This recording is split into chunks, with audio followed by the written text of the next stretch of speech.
Carrot రసం ఎలా పెట్టాలో చూద్దాము. ముందుగా 2 క్యారెట్లు పైన తొక్కు తీసుకొని క్యారెట్లు కట్ చేసుకొని 2 టమాటా 4 పచ్చిమిరపకాయలు వేసి కుక్కర్లో వేసి 3 విజిల్లో వచ్చే వరకు ఉడికించుకోవాలి. ఉడికిన తర్వాత క్యారెట్, టమాటా, పచ్చిమిరపకాయలు మిక్సీ పట్టుకొని కొంచెం ఉప్పు వేసుకొని కొంచెం చింతపండు రసం పోసుకోవాలి.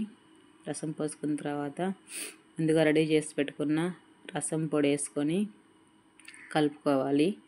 తర్వాత తిరగమాత పెట్టుకుందాము. బాండలు పెట్టి కొంచెం ఆయిల్ వేసి కొంచెం ఆవాలు, జీలకర్ర, ఎండుమిర్చి, కరివేపాకు, తెల్లగడ్డ వేసి కొంచెం పసుపు వేసి తిరగమాత పెట్టుకొని క్యారెట్ రసం బాగా ఉడికిన తర్వాత దించి పక్కన పెట్టుకొని కొంచెం ఇంగువ పొడి వేసుకుంటే క్యారెట్ రసం చాలా టేస్ట్గా ఉన్నాయి. కళ్ళకి చాలా మంచిది. మీరు ట్రై చేయండి.